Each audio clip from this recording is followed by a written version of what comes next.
Today I'll be breaking down the most common mistakes made with every operator. I guarantee you multiple of these mistakes you are making right now. So if you want to improve, listen carefully. Now to start off on attack, we have Sledge.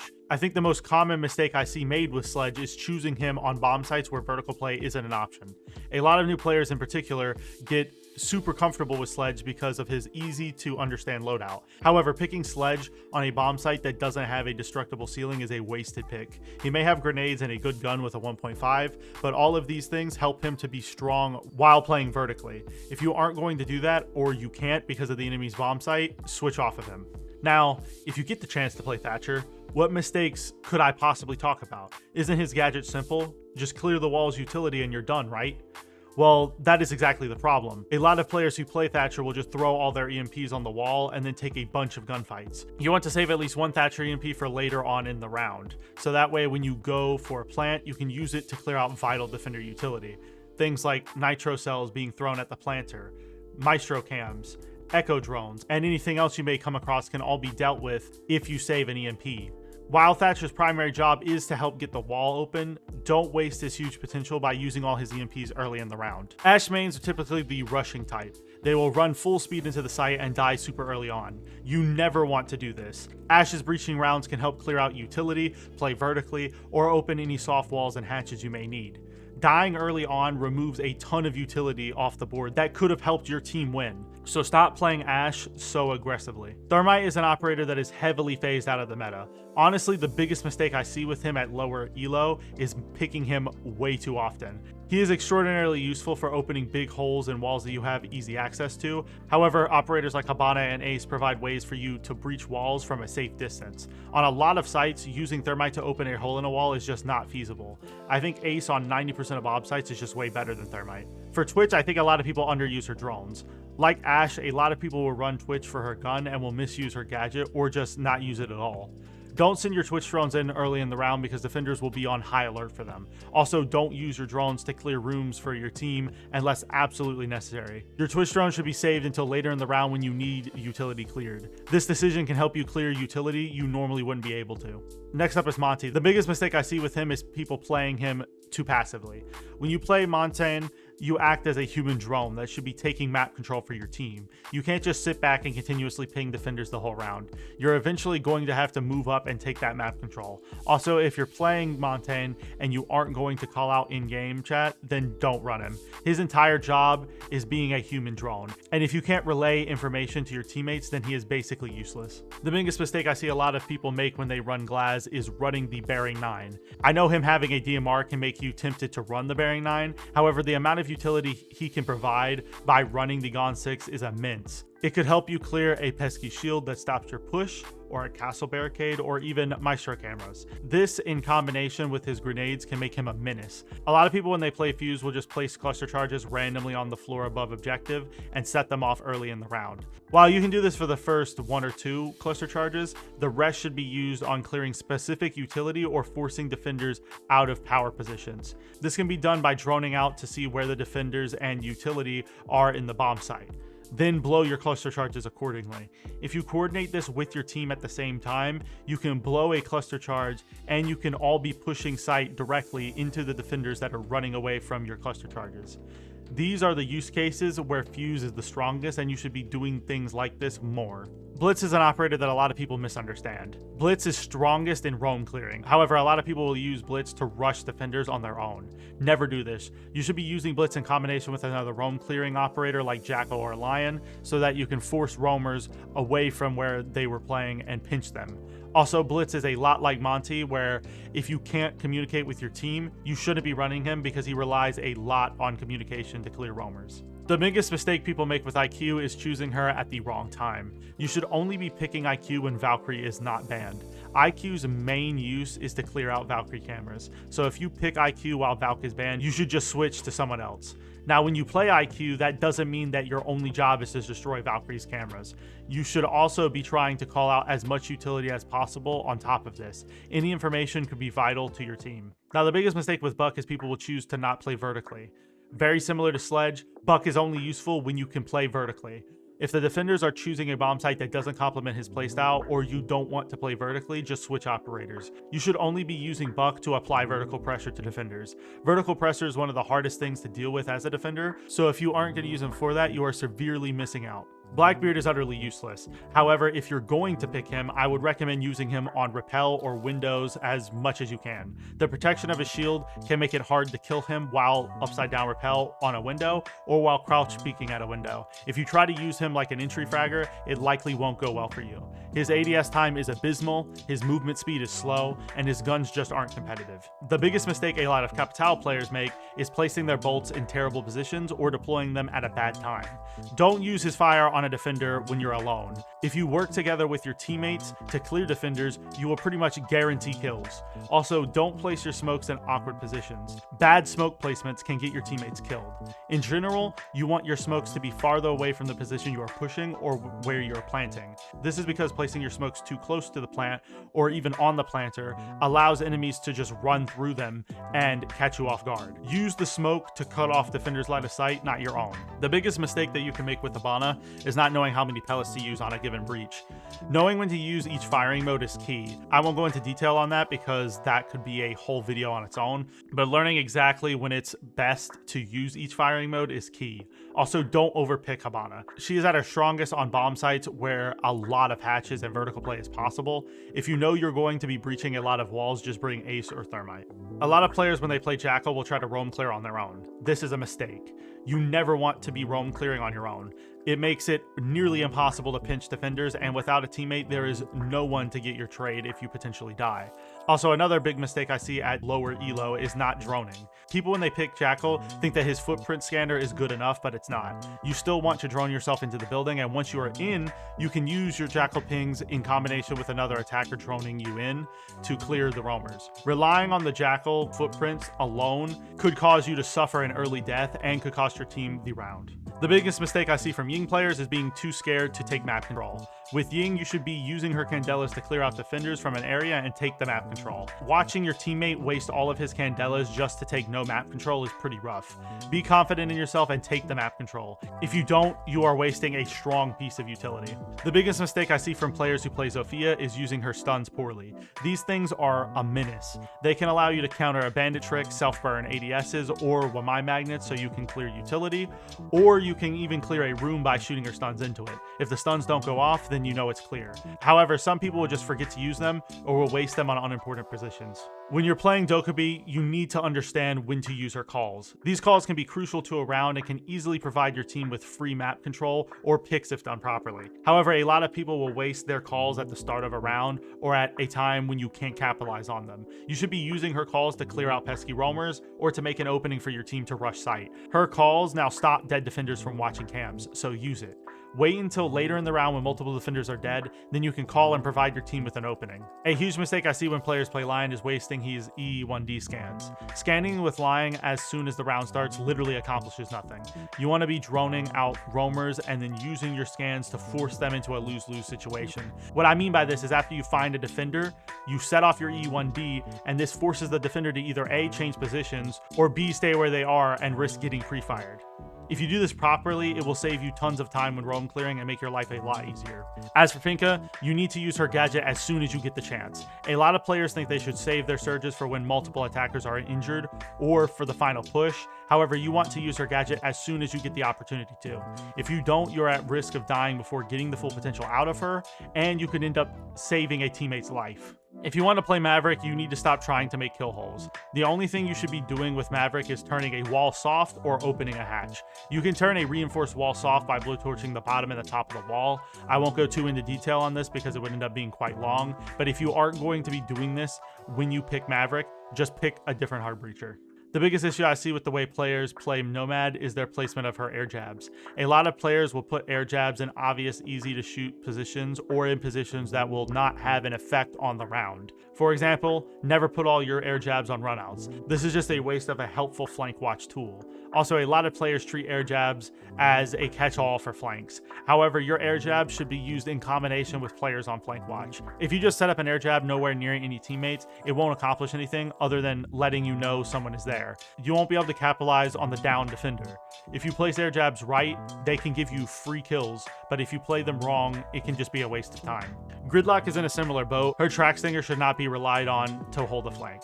Also, a lot of players forget that her track stingers, while deploying, make a lot of noise. You can use this to your advantage when planting to mask the noise of the diffuser. A lot of Nook players will try to go for a sneaky rush into the bomb site early in the round just to die before they ever even set foot in the site. While this kind of rushing occasionally works, majority of the time it won't work for you. You should be trying to time your use of her gadget perfectly with your team. A breach in a wall, a well-timed cluster charge, or a Dokubi call can all be perfect distractions to allow you to sneak up on the attackers without them knowing. Amaru is very similar to Nook. A lot of players like to rush with her at the very start of the round through a window. This rush is so predictable. A loud audio cue is given to everyone nearby of what you are doing, and they can easily kill you before you can even react. These kind of blind rushes will just put your team at a man disadvantage. Amaru has a decent amount of utility. She has access to a Gon 6, or a secondary shotgun, and a secondary hard breach. So at least use your utility before you try to rush. Also, just like Nook, try to time your rush with your team to maximize its effectiveness. With the recent addition of EMP impacts, I think picking Kali is a mistake in and of itself, but if you're still going to choose Kali, I think the biggest mistake is playing too passive. A lot of Kali players like to sit back and hold angles outside until the last couple seconds in a round. Kali has two solid SMG options. Use them. Your team will have a much harder time winning when they are down a man. A lot of players make the mistake of not utilizing Iana's clones to their full potential. The amount of times I've seen a teammate die without using her clones is insane. She provides so much utility, but people like to play her as if she's Ashe. You can use her clones to roam clear, burn Aruni gates, bait defenders, and take map control. Stop rushing and start using her gadget. The biggest mistake I see with Ace is making crouch or vault holes on a wall. If you don't bring thermite and you have to breach a wall, make it a walkable hole. Having to vault a breach gives a loud audio cue to defenders and it leaves you extremely vulnerable. The same can be said about crouch holes. Don't do it. Now for Zero, a lot of people will deploy their cams in positions that will be shot easily. You should be using his cameras to watch valuable flanks, and if things get rough, you can use them for burn. You don't want to waste his cameras that can provide genuine utility. Avoid shooting them into the bomb site or in locations where you know a defender is playing. A mistake a lot of Flores players make is not knowing when to bring him. Flores is a very niche operator. He can be very useful for situations where you need to clear out a defender behind a deployable shield, or on sites where you need to clear lots of utility, but his playstyle is very slow. So if you don't need him specifically, I recommend switching to someone else to clear the utility like Ashe or Zofia. The biggest mistake I see from Osa players is using her shield too early on in a round. She only has 2 of these and they are extremely strong in the post plant. Since they can be so easily destroyed by an impact or a nitro cell, I would recommend not risking losing them by saving at least 1 until you are preparing for a plant. Also, don't place her shield in front of defenders. When you place her shield, you are extremely vulnerable. You aren't Monty, so don't try to play like you are. The problem with most Sins players is they don't know what a good smoke is. As I said with Capital, bad smoke placement can get your teammates killed. In general, you want smokes to be farther away from the positions you are pushing or where you're planting. You don't want to throw your smokes at a bad time or at a bad position because it will get your team killed. Also, the hitboxes on their gadget can be quite unforgiving, so unless you are sure the smoke will be deployed the way you want it to be, then don't risk it. It could end up costing you. Everyone knows Grim is terrible, but a big mistake a lot of people make when trying to get use out of his gadget is swinging solo.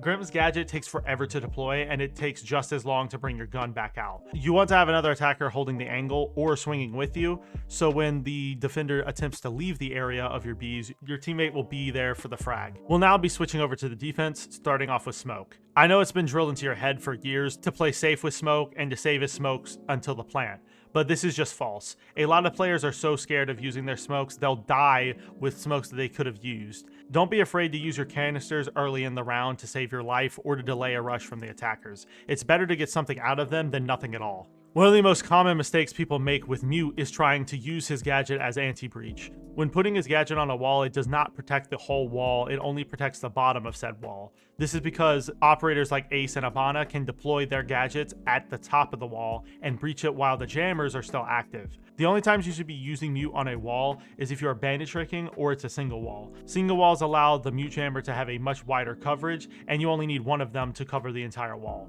Otherwise, save your mutes to cut off the attacker's drone zoning. The most common mistake I see with Castle is barricading doors into the bomb site or common rotations. You need to know where to place your barricades. Placing them on common rotations will just box in your teammates. You want to castle off lines of sight. A great example of this is console office on consulate. Castling off spiral stairs, connector, bathroom, and printer window are all great places. All of these placements block key lines of sight without hurting the defender's ability to rotate. You always want to be placing barricades like this, otherwise it can end up hurting your team in the long run. A mistake that I'm sure we have all made with Pulse is spending too much time on his gadget. While Pulse can provide you with tons of intel, you don't want to get caught off guard by a flanking attacker, so try not to get tunnel vision on your gadget. As for Doc, stop saving his stims for later. If you get the opportunity to use them, you should. You don't know if that extra 20 health could save your life, and you'd rather be safe than sorry. With Rook, you should only be picking him in combination with Doc. Even in that case, he isn't even that strong. But another thing you need to remember is to put your armor down in the prep phase. Nothing is more irritating than a Rook who doesn't put his armor down. A common mistake with Kapkan is putting his traps in a completely useless area. You want to put your Kapkan traps in a place where you know they are concealable and where you know the attackers will push. Now, Tachanka is a terrible operator, and we all know it.